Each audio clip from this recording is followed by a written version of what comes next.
Hello everybody, and welcome to the fifth and final episode of Understanding Happiness, Science and the Buddha.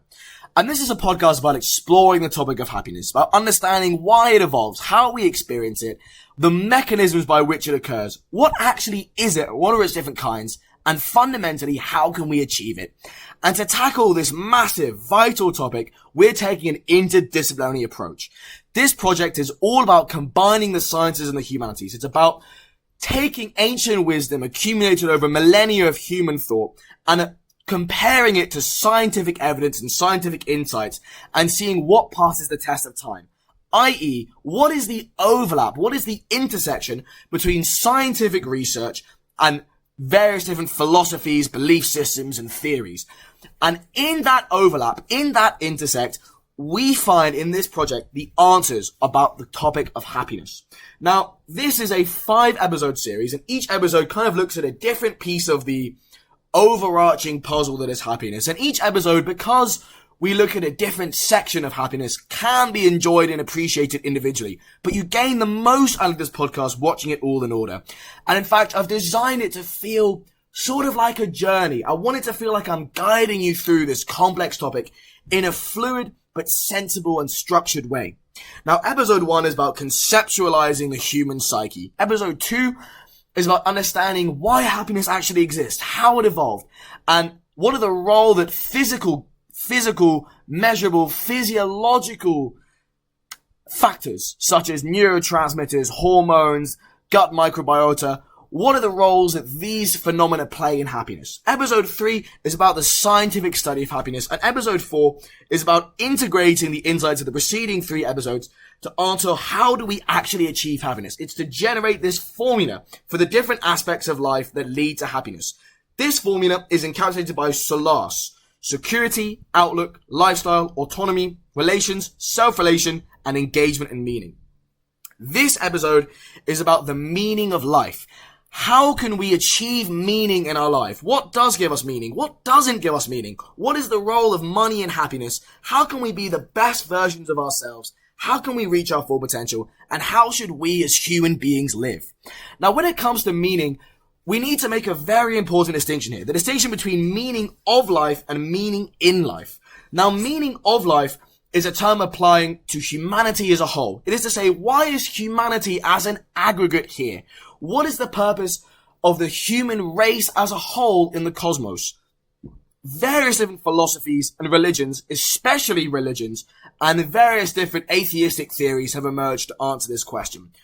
Meaning in life is very different because it's individual. Meaning in life is about what you as a person, what you as an individual identify as meaning and how you seek to acquire that sense of meaning. And we explore the idea of meaning in life a lot in this podcast, because when it comes to happiness, ultimately, we need to be concerned about meaning in life, not meaning of life.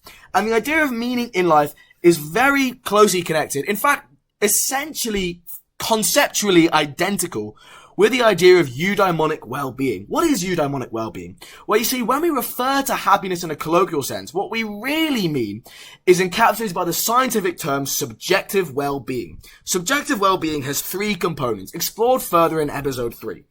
There is hedonic well-being, which is the balance of positive and negative emotions that we feel on a daily basis. It also encapsulates things like pleasure, displeasure, and pain. Evaluative well-being, which is about our life satisfaction and this feeling of a life well lived and rich. And eudaimonic well-being, which is this sense of meaning and purpose in life.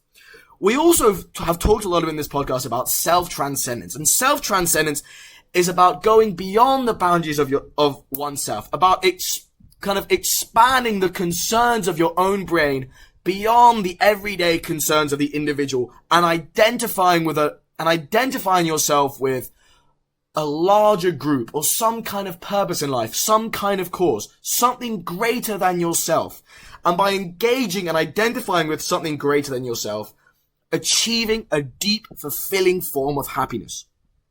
Now, throughout this podcast, we've explored why eudaimonic well-being and self-transcendence are deeply essential to happiness, and we're going to be exploring more of that in this episode, of course.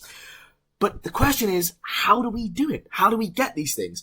let's first start with what cannot bring eudaimonic well-being. What can't actually give us meaning?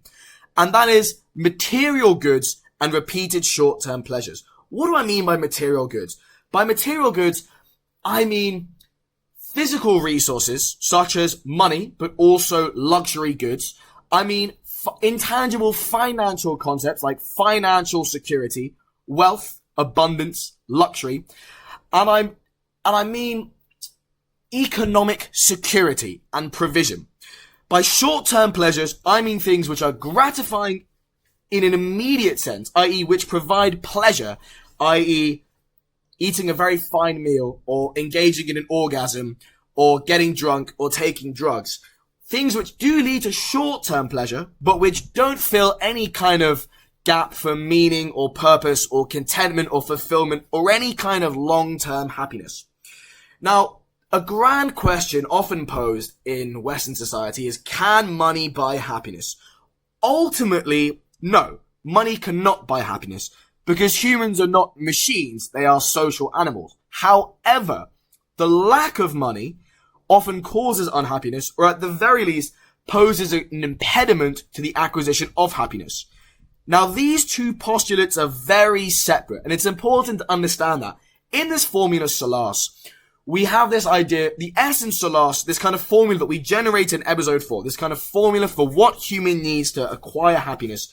The first essence solace stands for security, and it refers to the meeting of physiological needs such as food, water, shelter, comfort, and the provision of basic security, both emotional but also economic and financial security.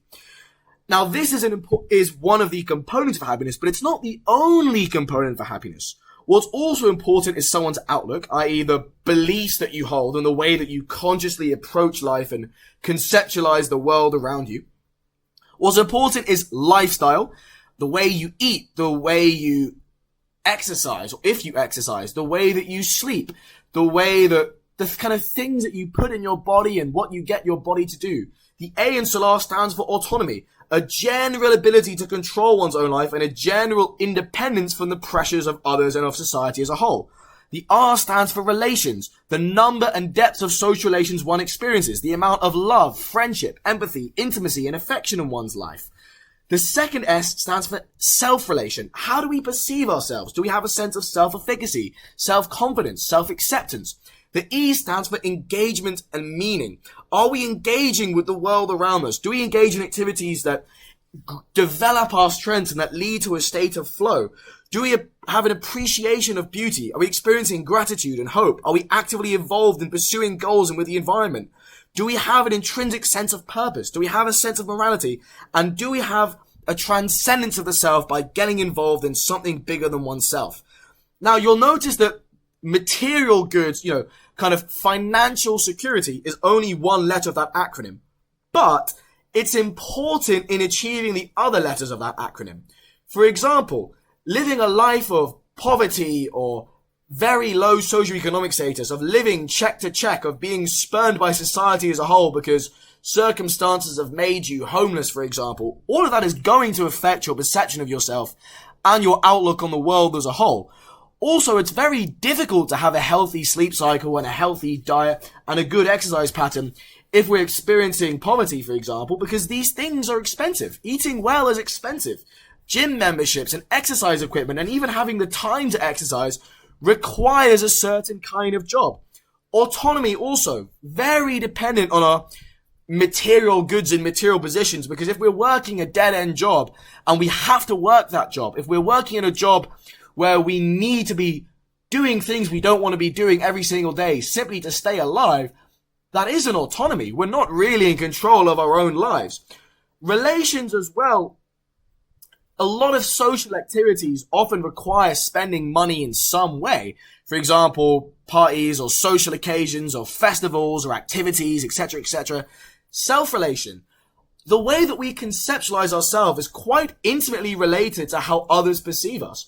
People of a low socioeconomic status in society, i.e. those who are, you could conceptualize this as being more at the bottom of the societal scale. For example, lower status and lower income jobs such as being a janitor or a cleaner or a waiter often these people report lower levels of esteem and kind of worse ways of conceptualizing themselves because they exist in a societal context which does genuinely accord less esteem, less respect, and less social status.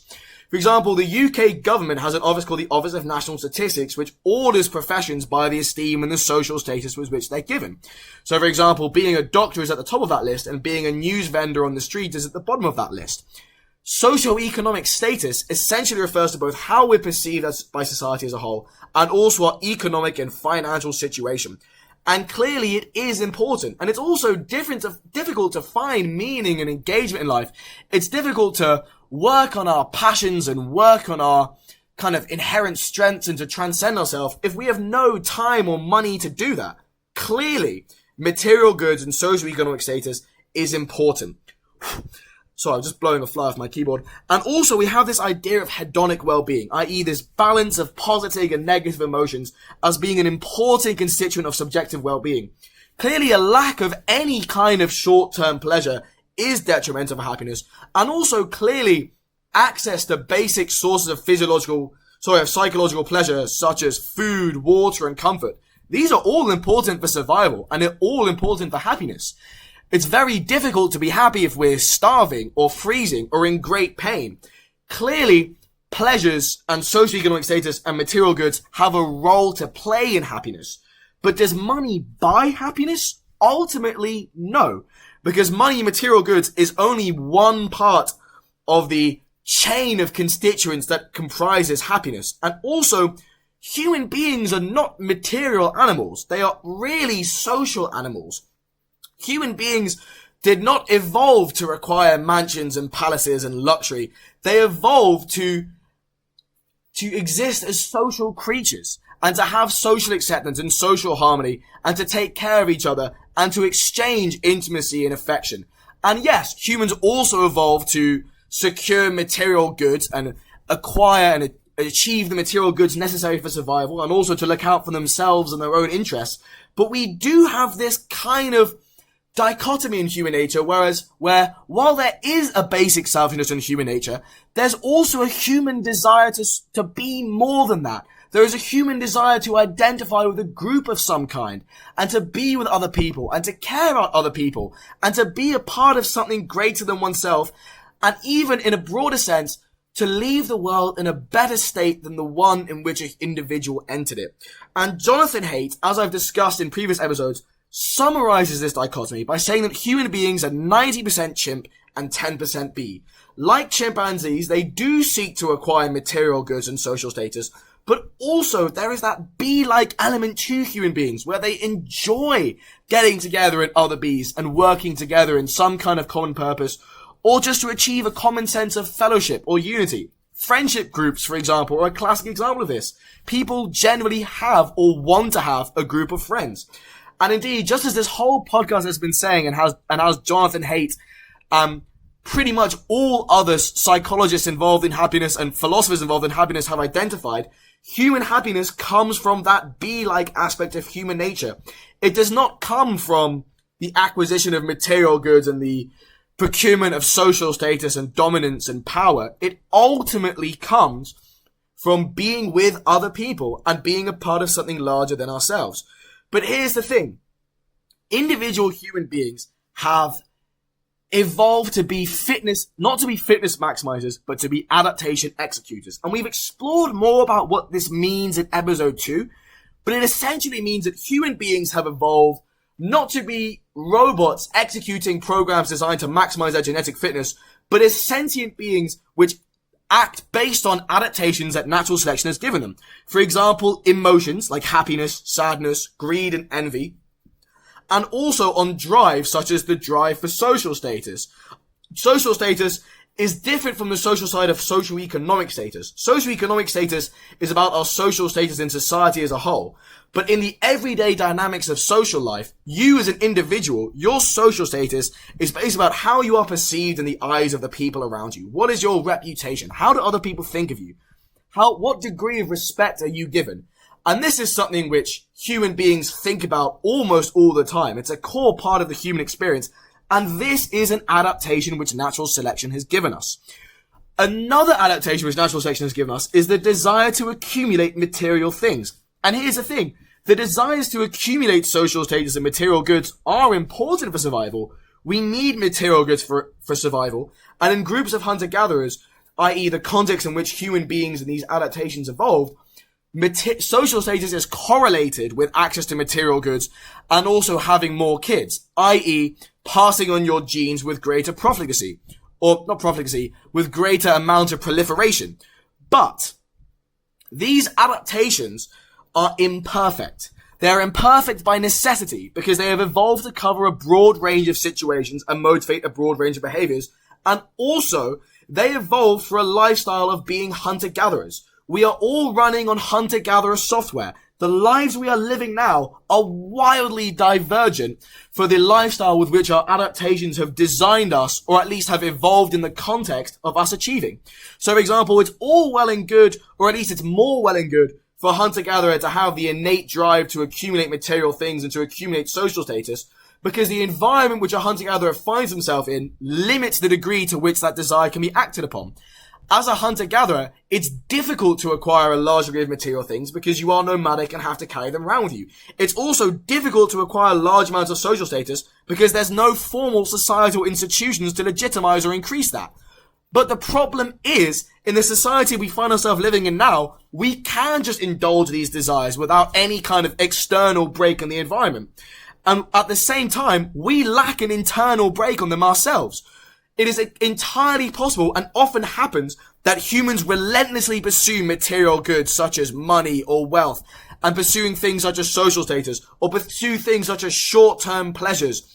It's entirely possible for human beings to do that because we have these built-in drives to do so. To use the rider and elephant model kind of furthered in earlier episodes of this series, that elephant drives us to do things and the rider doesn't necessarily see anything wrong in doing so. The elephant, i.e. the inherent drives and emotions that make up our psyche, seeks to maximize social status and material goods. And unless we, the rider, consciously try and limit those drives of the elephant, we often get swept up in it ourselves. People consciously adopt these things as aims in society. So here's the thing. Clearly, some kind of balance is needed. Clearly, there is some kind of point at which an increase in wealth no longer brings an increase in happiness. There is some kind of financial cutoff where we have all the material goods necessary to pursue happiness, and any further increase in material wealth, i.e. income, no longer does so. Now, various studies have actually sought to establish just what that cutoff point is. For example, a study in 2018 identified a financial cutoff, this financial cutoff as $95,000 per year. This does not mean that individuals cannot achieve happiness without this figure. It simply means that for an individual, an income exceeding this figure is no longer associated with any other rise in happiness. And it's perfectly and entirely possible for an individual whose income exceeds this figure to not be happy at all. The point is that once this figure is surpassed, the material side of it ceases to be a relevant factor in happiness. Now, adjusted for inflation, in 2024 US dollars, this figure would be $119,000. If you convert this into Great British Pound Sterling, that would be $92,000. But this is an approximate figure because the rate of inflation for the UK and the USA has been different from the period of 2018 to 2024. It's also important to note that this is a ballpark approximate figure because the same study shows lots of regional variations in where this financial cutoff point was, so that regions of the world relative to each other can have lower or higher cutoff points. Now, in the UK, the cutoff point was lower than in North America, relatively, which means that by using a calculation of that ratio of financial cutoff points, we gain this figure of £88,000 as this approximate ballpark of the annual income in the UK, at which point money no longer is a relevant factor in happiness. Now, other studies on this same topic, for example, that conducted by Daniel Kahneman in 2010. Daniel Kahneman, by the way, Kahneman is a figure that we discussed in episode 1 as a Nobel Prize winner and the author of Thinking Fast and Slow. Other studies have showed similar results to this one when adjusted for inflation. Now, the variations in money cutoff points that I mentioned earlier based on region are important and also quite large. And this variation exists because for different regions, the cost of living is different. Also, economic policy is different, so the role of money in happiness isn't the same. For example, in a society where there's no social provision of healthcare, money has a more important role in happiness because it becomes directly related with your ability to acquire healthcare for yourself, which is really important for happiness. Another important factor is socio-cultural values. Different cultures emphasize the material aspects of happiness to different extents. Now, the study that Jeb et al. Conducted showed that in Western Europe, the income above which an increase in money doesn't predict an increase in happiness, in 2016 dollars was $100,000 a year. In North America, this was $105,000 a year. In East Asia, this was $110,000 a year. In the Middle East and North Africa, this is $115,000 a year. In Australia and New Zealand, this was $125,000 a year. The global average was $95,000 a year. In Southeast Asia, this was $70,000 a year. In Eastern Europe, this was $45,000 a year. In Sub-Saharan Africa, $40,000 a year. And Latin America, $35,000 a year. And again, this is due to both the changes in the cost of living. For example, the cost of living in Sub-Saharan Africa is much lower than in Western Europe.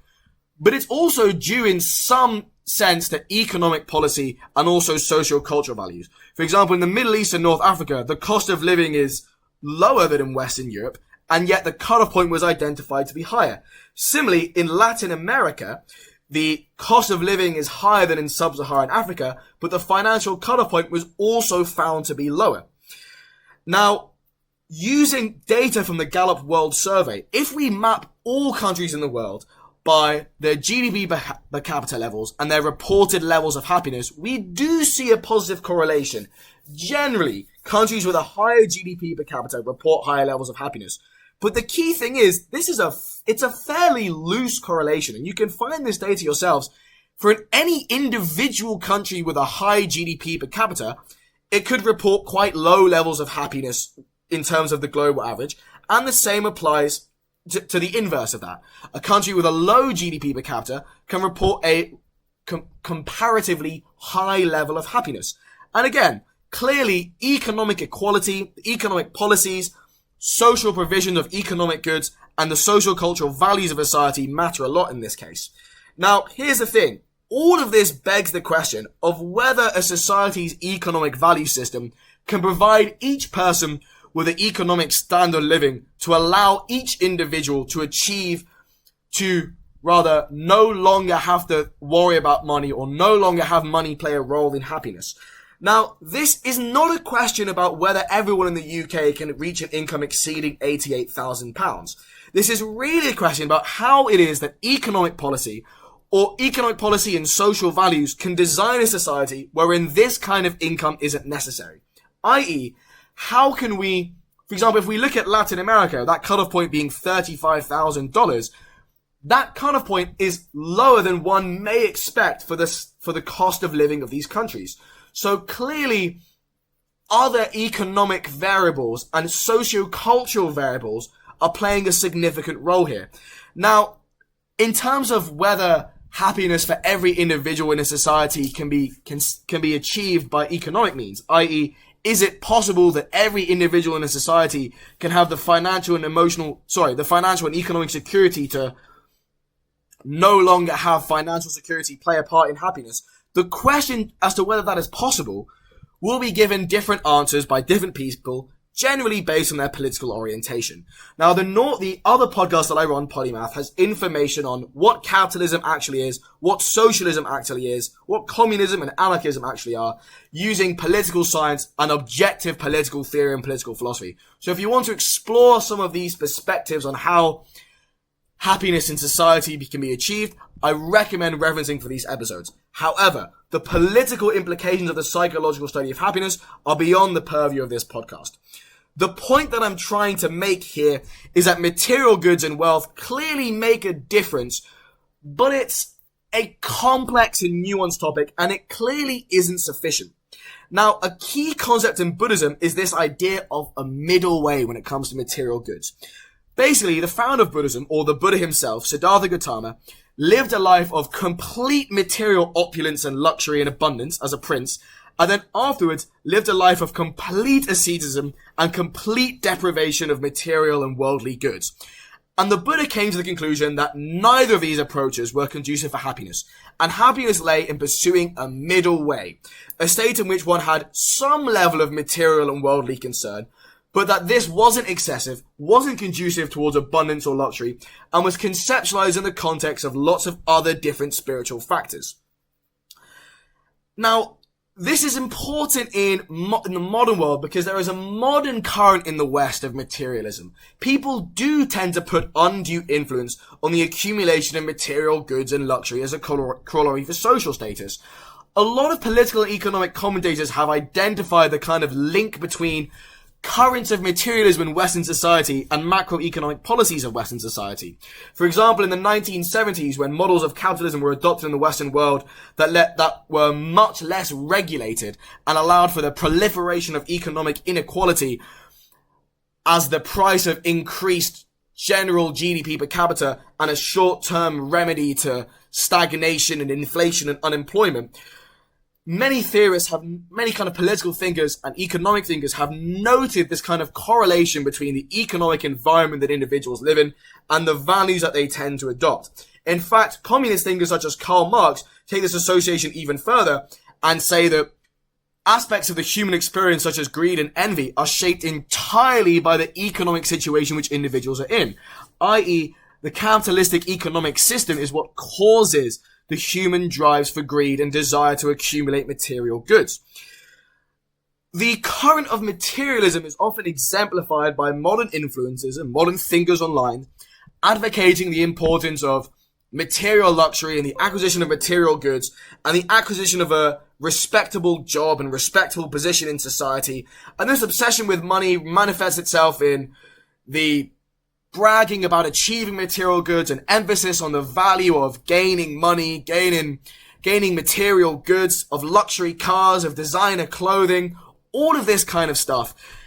And all of this kind of stuff is inherently contradictory to what we know about happiness. Happiness does not come from the relentless pursuit of wealth and material goods and signs of social status and signs of conspicuous consumption such as designer cars and designer clothes. But there is nonetheless a very real trend in social media, or at least a very real current in social media and in kind of mainstream media as a whole that leans towards this. And this is particularly relevant in modern generations of children who are growing up with prolonged exposure to social media and who, at least in part, absorb the value systems of the content and of the influencers and of the role models and authority figures which they see online and whose values they internalize to various extents.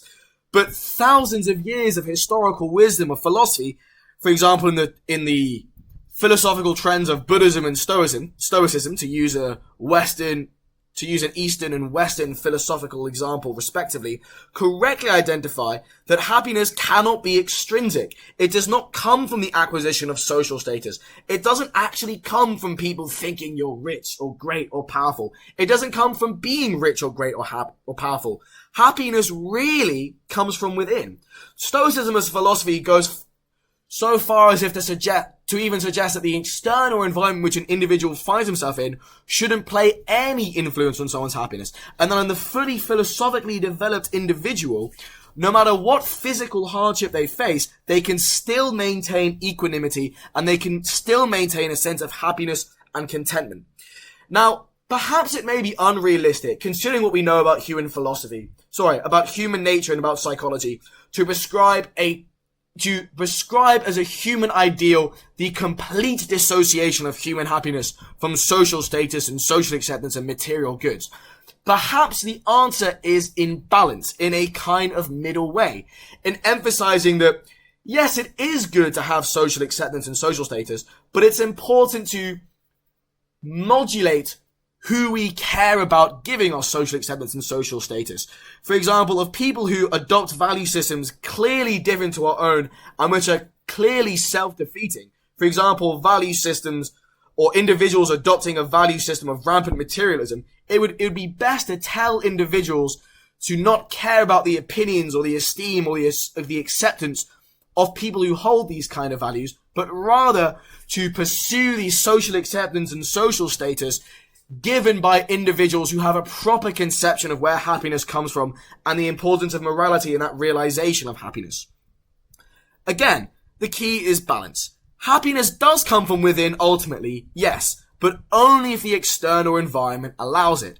One can find engagement and meaning, but again, if you're living in a situation of physical deprivation or social isolation or exclusion, you're still likely to be unhappy. And if you're living in a situation of economic insecurity, it's very different to find engagement and meaning anyway.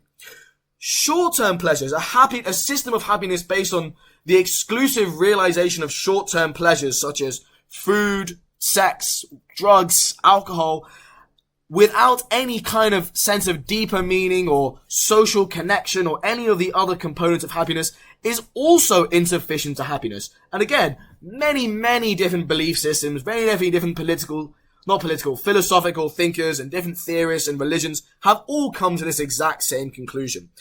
Clearly, happiness, or rather the experience of positive emotion and pleasure, are not enough. Short-term happiness, I said happiness earlier, I meant short-term happiness and short-term pleasure is not enough to achieve subjective well-being. And indeed, in the idea of subjective well-being, hedonic well-being, i.e. the experience of positive emotion, is only one aspect of it.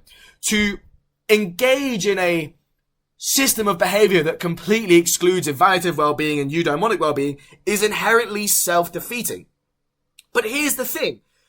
The fact that we need eudaimonic well-being for happiness doesn't mean that we don't need hedonic well-being for happiness. Human beings still do need to experience positive emotion, and short-term pleasures can be an important way to realize that as long as it's done so in a healthy way. For example, eating and the enjoyment of food is an important part of the human experience, and it's not a part of the human experience which we should demonize or stigmatize. The important thing is that it just needs to be done in a regulated and healthy way. For example, enjoying and savoring a meal is great. Binge eating to distract oneself from one's problems is not great. Also, things like sex. Sex can be pursued completely innocently, or it can be a substitute for a meaningful life, or it can be pursued at the expense of morality. The point is, the experience of short-term pleasure isn't inherently bad, as long as it's combined with other sources of well-being, and that the conduct of short-term pleasure is pursued in a regulated and moral way. As long as we individuals are able to control our motivation systems and our pleasure systems, as long as we're able to control these dopamine pathways of our brain, which, by the way, I talk about more in episodes 1 and 2, they aren't necessarily bad things, and they evolved for very good reason. If we look at the Greek pantheon, and by extension the Roman pantheon, because they adopted the same gods but just changed the names, we see two figures which various theorists, for example Nietzsche, have identified as being opposing each other in value in some way. In the Greek pantheon we have Apollo, who stands for reason, order, logic, prudence, and wisdom, and we also have the figure of Dionysus, which is this kind of figure of pleasure and hedonism and short-term pleasure and short-term happiness and wine and dancing and sex and abandon. But in reality, this kind of dichotomous thinking, this splitting up of human nature into antagonistic sides of reason, order, logic, and prudence, and hedonism and pleasure and emotion, is not just without scientific basis. For example, in this model of the rider and the elephant, we've explored in this podcast about how they're intimately connected and how the reward circuits, indeed, the reward and motivation systems in our brain actually involve the rational thinking side of our brain, and how the system 2 of our thought, i.e. that deliberative, kind of conscious, willful thought, is necessarily impacted by and influenced by and comes from the wellspring of automatic cognitions and biases and emotional thinking and irrational thinking. But also the idea is that we need to combine these two aspects of the human experiences. We need to combine the Apolloniac and Dionysiac sides of the human experience. We need to combine the rider and the elephant, the system 1 and the system 2, the prefrontal cortex and the limbic system and dopamine circuits We need to combine both in a healthy way and use the one to regulate the other so that we can experience pleasure and positive emotion, but do so in a healthy way. And so a life dedicated to maximizing pleasure at the expense of deeper meaning is unfulfilling, as we see, for example, classically in positions of people who are unhappy and using short-term pleasures as a means to cope with that, but also a life filled with concern towards meaning and engagement, but with a demonization and rejection of short-term pleasures, for example, Puritanism, is also very self-defeating. Now, let's talk a little bit more about the nature of meaning, because we've identified where meaning doesn't come from. Now let's talk about where meaning does come from. So here's the thing. Happiness is intrinsic to individuals. We've discussed that. We've discussed about how happiness and meaning can't be found extrinsically in external goods. But it can be found externally in people.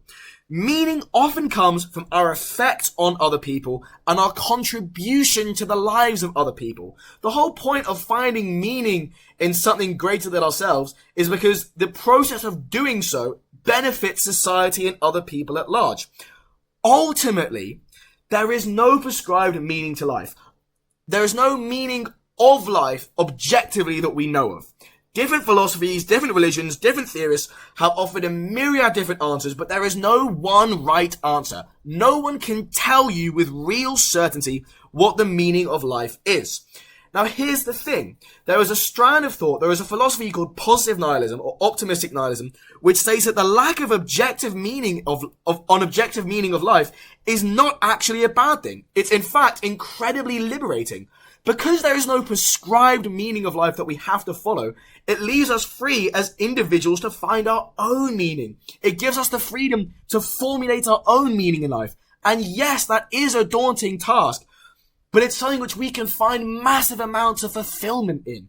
It's the form of ultimate autonomy. We can live our life. We can make the purpose of our life what we see fit, because there is no objective philosophy or religion that can tell us and can dictate to us what the meaning of life is.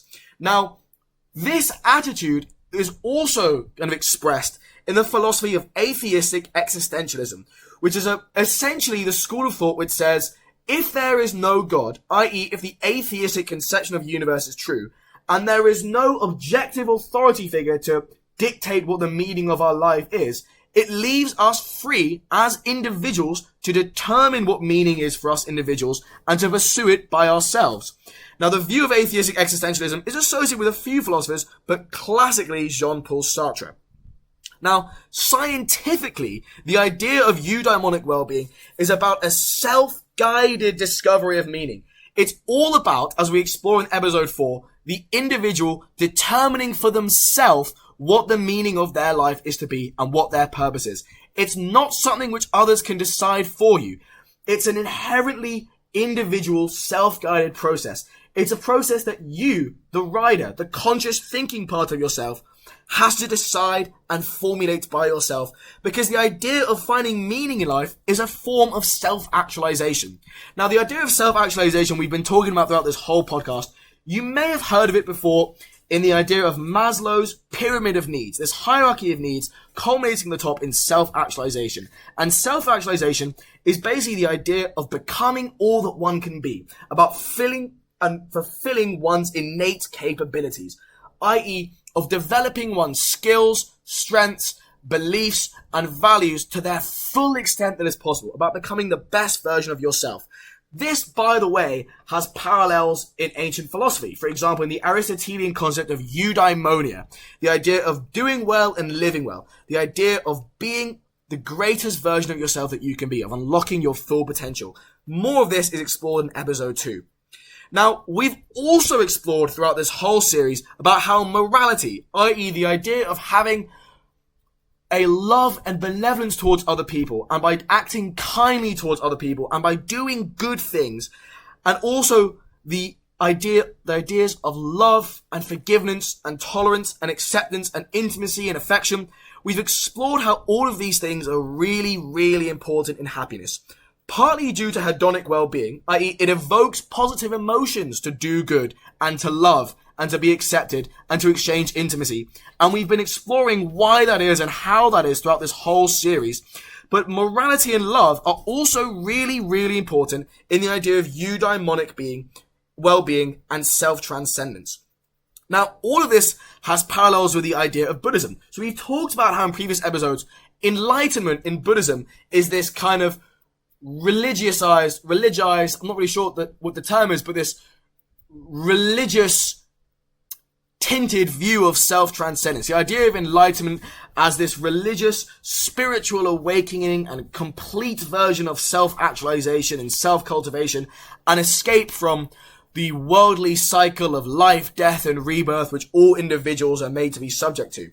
But in a philosophical sense, the idea of enlightenment in Buddhism can be taken to mean self-transcendence, i.e. the full realization of oneself and the expansion of one's boundaries to the world at large. The idea of finding meaning in something larger than oneself. Now, in Buddhism, the way to achieve enlightenment is by this process called the Noble Eightfold Path. Now, the Noble Eightfold Path is this kind of 8-step kind of prescription to reaching enlightenment. And it consists of these 8 to enlightenment, which, by the way, is this kind of epitome of happiness and self-transcendence. And these 8 components are right view, so knowing the truth about the nature of the world. And this is all connected with other postulates of Buddhist theory, such as the Four Noble Truths. But essentially, it's about knowing what the world is like, knowing what you as an individual are like, and knowing the kind of key postulates of Buddhism. There is right intention, i.e. wanting to do good and trying to free your mind of evil thoughts, also conceptualized as this Buddhist concept called the 3 poisons. The 3 poisons in Buddhism are these 3 emotional phenomena that lead to suffering. They are greed, ignorance, and hatred.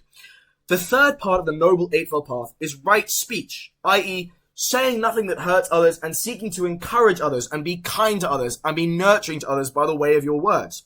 The fourth part is right action, i.e. working for the good of others. The fifth part is right livelihood, having a job that betters society as a whole and which helps other people, and by respecting other human beings and by respecting life and the environment. The sixth part is right effort, i.e. seeking to resist evil and wrongdoing and putting kind of all of your mental effort and physical effort into bettering oneself and being a good person. The seventh part of the Noble Eightfold Path is right concentration, i.e. practicing meditation and mindfulness and developing your mental faculties to allow a deep sense of concentration and mental ability. And the final part is right mindfulness. Again, using meditation and mindfulness and other kind of psychological phenomena to achieve this state in which you are able to control your thoughts and truly try and master your own brain, i.e. tame that elephant and be able to direct that elephant in the directions that you want the elephant to move in. Now, the idea of the Noble Eightfold Path, as we've just kind of explored, is really all about being a good person and trying to do right by others and feeling affection and love towards others. And in fact, lots of the meditation in Buddhism, for example, loving kindness meditation, is explicitly about cultivating a sense of love towards other people. So here's the thing. Religions, such as Buddhism, can encourage morality, and indeed, almost all of them do explicitly encourage morality. In fact, it's very rare that a religion won't encourage morality in some form. The form of morality, the conception of morality often varies by religion. For example, Graeco-Roman paganism had a very different conception of morality than Christianity does. But the point is that morality is often a very important part of religion. And indeed, religion can often encourage a sense of eudaimonic well-being, i.e. meaning in life and finding purpose in something larger than yourself. And in fact, there are lots of studies which show that increased religiosity in individuals correlates to high levels of happiness. But the key thing is here that if you are religious and you try to be a good person and a moral person and try and find meaning, the base for this is on love. You are trying to be a good person because you want to be a good person, not because you are obeying a higher power which is forcing you to be a good person and which you are doing out of fear of punishment. These kind of things will not lead to happiness. So the philosopher G.E.M. Anscombe actually talks about this. So she published this landmark article in philosophy in 1958 called Modern Moral Philosophy, which had a really important impact on moral philosophy and popularized some important ideas. And the idea that Anscombe wanted to kind of promote was that morality isn't really just about obeying an external moral authority. For example, the God conceived of by Abrahamic religions and discharging a duty to a higher power to be a moral person. But rather, the idea of morality is grounded in ancient philosophical ideas of arete, eudaimonia, and virtue ethics, which we've kind of explored in episode 2 especially. Virtue ethics is this kind of ethical theory, this kind of theoretical ethical system, wherein morality is approached by asking what kind of person someone should be. And it focuses on excellence of character. And the idea of excellence of character is encapsulated in the Graeco-Roman philosophical concept of arete, i.e., being the kind of person that human beings should be. And that doesn't just involve being a moral person. In many conceptions of arete, it also encompasses intellect and rationality and intelligence, but also courage, physical strength, physical beauty, and honor. But the idea is that morality should be grounded in a moral sense, more in the ideas of arete and eudaimonia, or rather the moral aspects of the ideas of arete and eudaimonia, rather than the idea of blind discharge of duty to a higher authority. Now, throughout this podcast, when we talk about meaning in life, when we talk about eudaimonic well-being, we've elaborated on it as having 3 components: morality, self-actualization, and transcendence. And we've been talking about morality just now, and also throughout this whole podcast. Lots of different cultures, again, have independently touched on the idea of morality being inherently important for meaning. It's also echoed in the Japanese concept of ikigai, which is about finding meaning in life and deep happiness, in part by bettering society in some way. But again, as we've talked about, the idea of morality varies through different societies. In the most bastardized forms, for example, Nazi Germany had its own conception of what morality was, but a conception of morality which was deeply against most other conceptions of morality, and indeed the kind of moral, or not the moral, the evolutionary innate basis for morality, which I explore more in episode 5. Clearly, many systems of morality may have commonalities, but not all systems of morality are the same. And some systems of morality, for example those of Nazi Germany, or even those of Aztec religion, or even those of Graeco-Roman paganism, can diverge quite greatly with what we now conceive morality to be. And in fact, the philosopher Nietzsche distinguished between Graeco-Roman and Christian systems of morality in quite a significant way. The idea being that Graeco-Roman morality doesn't really see things as being good or evil, but rather moral approbation or kind of contempt is it conceptualized in the idea of honor versus dishonorable. It is good to be honorable, i.e. to be strong, to be brave, to have courage, to be sincere, to have integrity. And a lack of morality, i.e. immorality, isn't so much conceptualized as being evil, but rather in terms of the absence of honor, i.e. being cowardly, being mentally weak, being cruel, being treacherous, being disloyal, these kinds of things.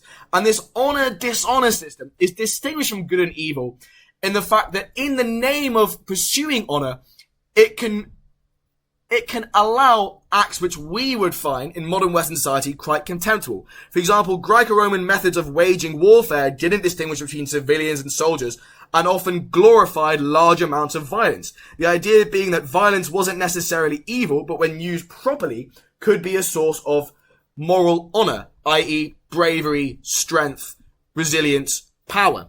Whereas the Christian system of morality kind of radically departed from this notion by creating the ideas of good and evil, in that to be good, first of all, encompass a different set of values. For example, modesty, temperance, prudence, kindness, restraint, chastity.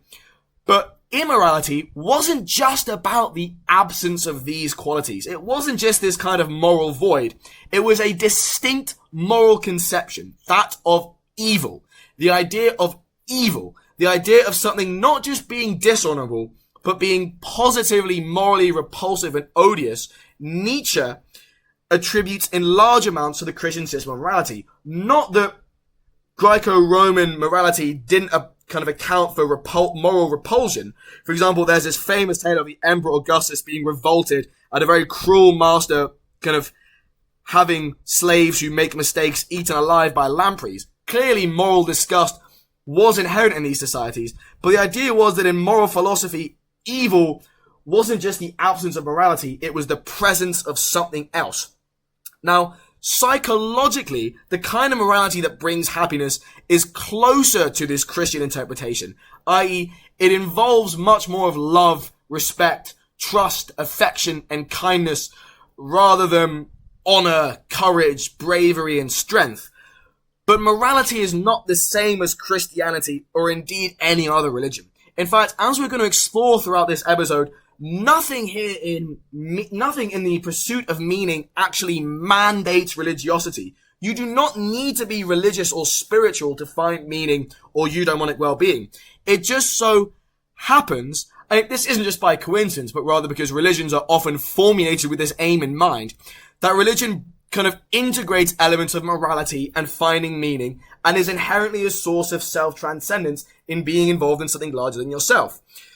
But the fact that religion isn't the root cause of morality and meaning is often exemplified by people interpreting their religion to suit their own systems or kind of suit their own belief systems of morality and their own belief systems of meaning. For example, the fact that so many different kinds of Judaism and Christianity or Islam or Buddhism exist corresponds to the fact that different cultures in different places in different times have interpreted religions in different ways to suit their own values more. For example, Orthodox Judaism and Reform Judaism. Reform Judaism emerged as an explicit attempt to kind of conceptualize Judaism and the belief systems of Judaism, but to shine those beliefs through the lens of a more modern society with a different value system. For example, another example, I'm just going to use the Bible because it's particularly relevant to Western viewers, who I imagine will be the majority of people listening to this. But the Bible has all sorts of various rules like banning shaving one's beard, cutting the size of one's head, cutting the size of the hair on one's head. It bans fortune telling, masturbating, tattoos, wearing any kind of garment with two kinds of material blended together. For example, wearing a cotton and linen blend. It even says people of illegitimate birth, i.e., though children who are produced outside of marriage, cannot be Christians.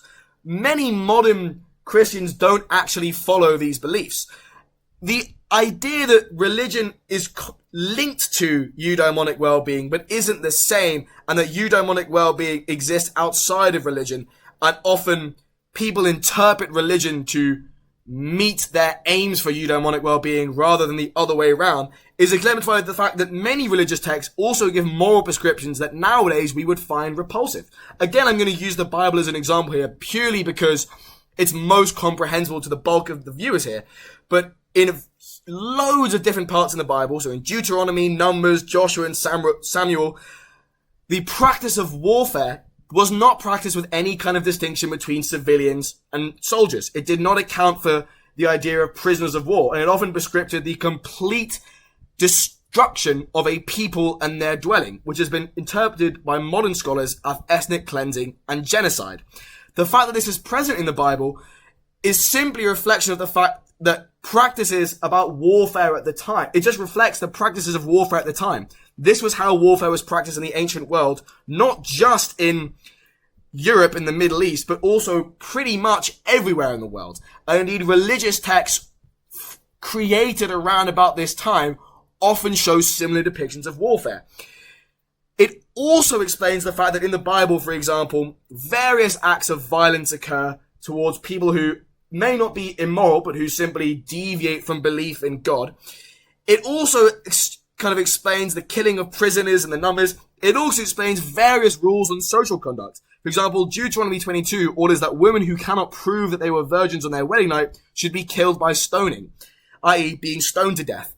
I'm not bringing all of this up to say that the Old Testament or the New Testament or Christianity is inherently bad, or the followers of the religion are inherently bad. In fact, I'm almost saying the opposite, in that these different belief systems and religions reflect the beliefs of their time. And often, as practices evolve, the communal body of a religion, i.e. the people that actually adhere to that religion, will often adapt the practices and core beliefs of that religion to be more conducive to the realization of eudaimonic well-being. The idea is that religion is a tool for eudaimonic well-being and can be a powerful tool for eudaimonic well-being. It can also be, in various other cultural contexts, a potent opponent of eudaimonic well-being, depending on the individual and the context in which the individual is experiencing it. The point here to make is that while religion and eudaimonic well-being are clearly related, they're not the same. And it's entirely possible to reach eudaimonic well-being without being religious. Now, meaning in life. We've talked about how it involves morality, self-actualization, and transcendence. We've talked about the morality aspect of it. Let's talk about the self-actualization side of it. Now, self-actualization is defined as the idea of meeting one's full capacity, being the kind of ideal self that a person could be. The idea is that one fully realizes one's potential and deeply realizes their kind of innate capabilities, and that they grow and cultivate themselves as a person, and that they develop as a person. And Maslow himself said that this state in human beings could be very rare. Maslow said self-actualization rarely happens, certainly in less than 1% of the adult population. He also said that most of us function most of the time on a level lower than that of self-actualization. But the ideas behind self-actualization continue to be very important in psychological research today. And actually, what is important to look at and what can give us a lot of insight is Maslow's list of traits of self-actualizing people, which kind of gives us some insight on what self-actualization actually involves in the psyche of individuals. And I'm going to read them out because I think it's important and shed some insight on what this kind of abstract and maybe quite opaque concept actually entails. So Maslow's self-actualizing characteristics are: 1, efficient perceptions of reality. So self-actualization is about being able to judge a situation correctly and honestly, and being sensitive to superficiality, superficial charm, and dishonesty. 2, comfortable acceptance of oneself, others, and nature, of accepting one's human nature with all of its flaws, whilst not saying that they shouldn't be bettered and cultivating, and also accepting the shortcomings of others and the contradictions of others, and indeed the human condition as a whole, with humor, tolerance, love, and acceptance. Number 3 is being reliant on one's own experience and judgment, of forming one's own views, not due to pressure from those around you or pressure from culture or society as a whole, but being really deeply in touch with what you really think and accepting those judgments. 4 is being spontaneous and natural, being true to oneself rather than just fitting into a mold of what other people want. 5, task centering, the idea that you have some kind of purpose in life, some kind of mission to fulfill, some kind of task to fulfill beyond just themselves in order to pursue. For example, humanitarian goals or civic virtue, etc. 6, autonomy, being able to broadly determine the scope of one's own life and being resourceful and independent. 7, continued freshness of appreciation. Self-actualization being about continually renewing your appreciation of life and the beauty of life and all the things which are good about life, and even just the basic stuff like a flower or a sunset. There is, to use Maslow's word, an innocence of vision, and this kind of aesthetic sensitivity and this willingness to experience gratitude, beauty, and also to experience life as an adventure, to cultivate what is known in the scientific literature as zest, is also very important. 8, profound interpersonal relationships, deep, loving bonds with other people. 9, comfort with solitude, having satisfying relationships with others, but also being able to be comfortable by yourself. 10, having a non-hostile sense of humor, i.e. being able to laugh at oneself, and also with one's humor not being at the expense of other people. 11, peak experiences. Now, the idea of peak experiences we explore in episode 2, but it's essentially a transient experience of an altered state of consciousness, of great euphoria and spirituality. This kind of rare, deeply moving, oceanic feeling that can be realized in various ways. An example is the use of psychedelics. Another example is being at a concert and feeling really one with the crowd, or just feeling incredibly one with nature, or climbing a mountain and looking at the world around you, or having a deep, meaningful experience with other people. The idea is that these experiences lead to permanent spiritual development and changes in the way that people perceive themselves in reality. So, for example, self-actualization is all about feeling one with the universe, being filled with light, about feeling connected to the people around you. Another quality is being socially compassionate, possessing humanity and empathy and compassion and decency. Another quality is having a fewer number of close, intimate friends rather than having a large number of surface level relationships. And a final trait of self-actualizing people, i.e. a final component of what self-actualization can actually be understood as, is Gemeinschaftsgefuehl, which is this German term basically meaning, in terms of Maslow, social interest, community feeling, or a sense of oneness with all humanity. It's kind of just a sort of general benevolence towards others. And of course, there's no quick route to self-actualization. And in fact, Maslow himself said that this was predicated on the individual having their lower needs met. For example, if one is hungry or starving or hates themselves or is condemned by other people or lacks social acceptance, it's practically impossible to develop a state of self-actualization. A key thing with self-actualization is, again, developing your strengths, meeting your full capacity, becoming all that you can be.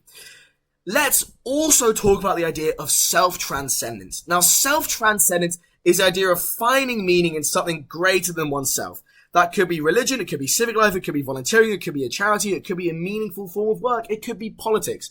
The idea is that the boundaries of oneself are extended from outside just your own day-to-day concerns to the concerns of other people.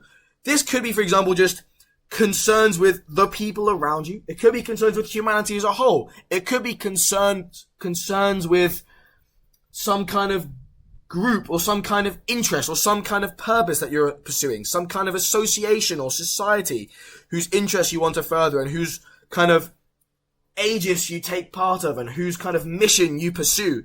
The idea of self-transcendence ultimately is going beyond the boundaries of yourself. And in fact, Maslow amended his pyramid of needs to put self-actualization as the penultimate category and self-transcendence or just transcendence at the top.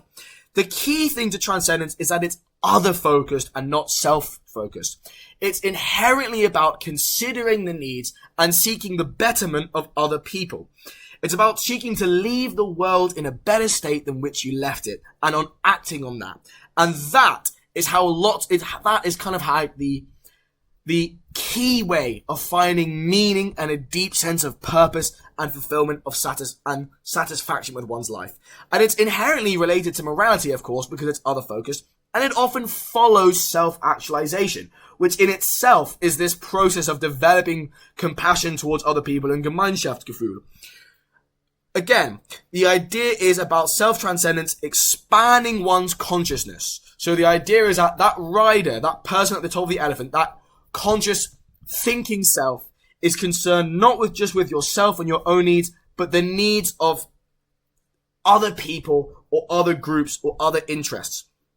But transcendence is also about knowing yourself truly and deeply understanding yourself and knowing your weaknesses, knowing who you are, really coming into contact with that darker side of yourself and maybe that side of yourself that you're not happy with and you're not satisfied with yourself and fundamentally accepting it.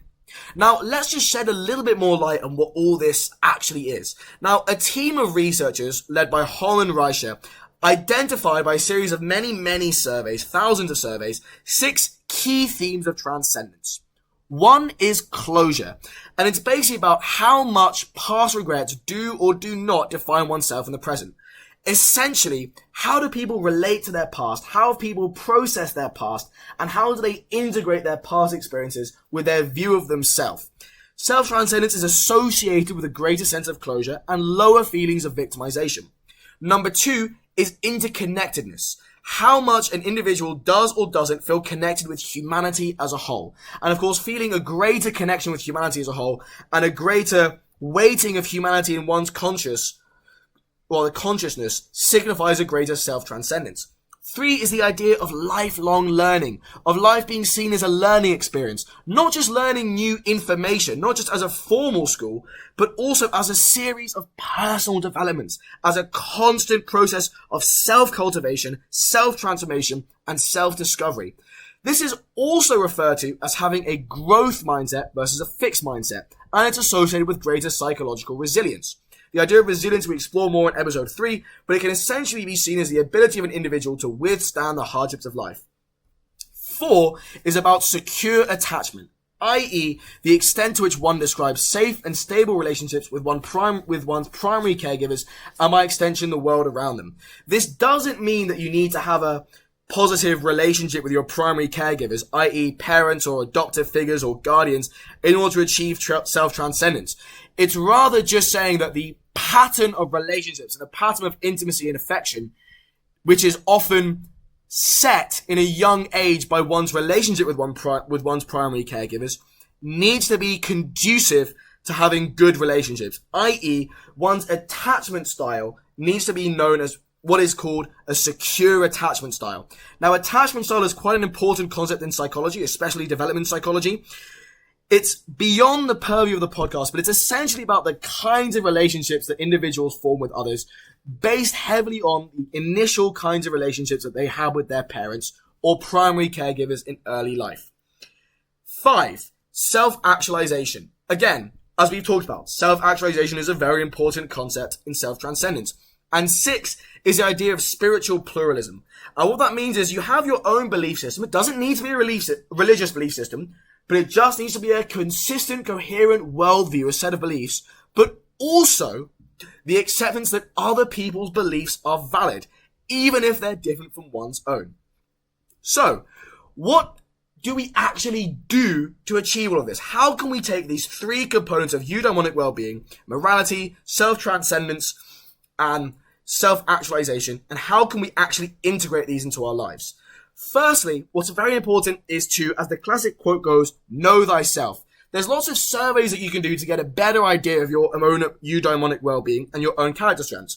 For example, Pamela Reed's self-transcendence scale, Cloninger is another researcher and psychologist, Cloninger's temperament and character inventory, Seligman we talked about in episode 3 is the founder of positive psychology, Seligman's character strengths test, and also consistently trying to be a good person, helping others when you can, accepting the faults of others, being forgiving, being tolerant, cultivating a benevolent view of humanity, Gemeinschaftsgefuehl, perhaps aided by the Buddhist practice of loving kindness meditation, and of positive psychology interventions and mindfulness, all interventions that we explore a little bit more in episode 3, by cultivating a sense of whimsy, a sense of petting stray cats on the street, or stopping to smell the flowers, or just seeking fun and enjoyment in small, seemingly trivial things in life.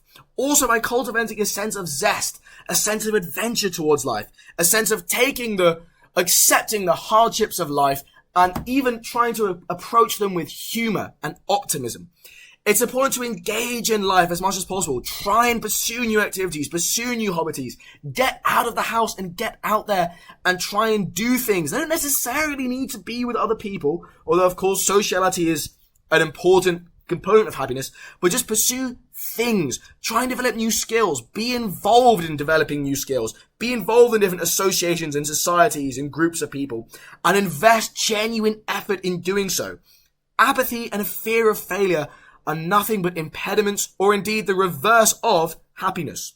Try and join some kind of noble cause that's bigger than oneself to achieve transcendence. Volunteering, teaching, community work, creative work, finding a meaningful job and dedicating yourself to that. For example, the creation of this podcast for me is a source of eudaimonic well-being. Getting involved maybe in politics or religion. And by doing this, by getting involved in something bigger than ourselves, by doing something which enables us to have an impact of the world as a whole, we actually achieve what's known or kind of referred to in kind of this field or kind of fields of eudaimonic well-being as a kind of symbolic immortality or a death transcendence. The idea that while the physical form of you may die, the contributions which you make live on, and in doing so, your works, your legacy live on. These kind of concepts have been within human minds for thousands of years and are consistently talked about in different cultures and different belief systems and different philosophies. By achieving self-transcendence, we reduce death anxiety, also known scientifically as mortality salience. And the reduction of death anxiety, this achievement of symbolic mortality, is associated with a massively increased well-being. Practices which are important for this eudaimonic well-being, the practice of meditating, of practicing mindfulness, of practicing savoring, all of these are talked about more in episode 3, but just by inputting these search terms into Google, or it'd be even better if you inputted these search terms into PubMed, which is this kind of scientific database of real scientific research. You can find out lots of information on these episodes. We also talk about meditating, mindfulness, and savoring in episode 4 as well. And also, it's important to be creative. Be creative in lots of different ways. Try out different things, different media of art, and keep at it. Don't make the purpose of creativity to create something great or beautiful. It's about the journey. It's about the enjoyment of that creative process and of incarnating something that comes from your own imagination. Journaling can be a really meaningful thing for certain people as well, especially a kind of gratitude journal or any kind of positivity journal where you write down the good things that have happened to you in your life or the good things of each day. Maximizing exposure to nature is really important, to the extent that actually some researchers would posit that an exposure to nature in some form is essential, like an essential prerequisite to the realization of happiness. Practice the concept of arete, of excellence, the kind of stuff that we talked about in episode 2, wherein one seeks to develop one's capacities and one's potential as a human being to the maximum extent. In exercising and becoming physically a better version of yourself, in becoming an intellectually better version of yourself by seeking to develop your character strengths and by learning new skills and gaining new knowledge. Seek to become morally a better version of yourself. Learn about happiness and psychology at the self. Read books about psychology and evolutionary psychology and neuroscience. Learn about this kind of stuff. It really does make a difference and is actually part of that process of discovering your own interests and actualizing oneself and developing your own strengths. But also, try and learn and understand your own weaknesses.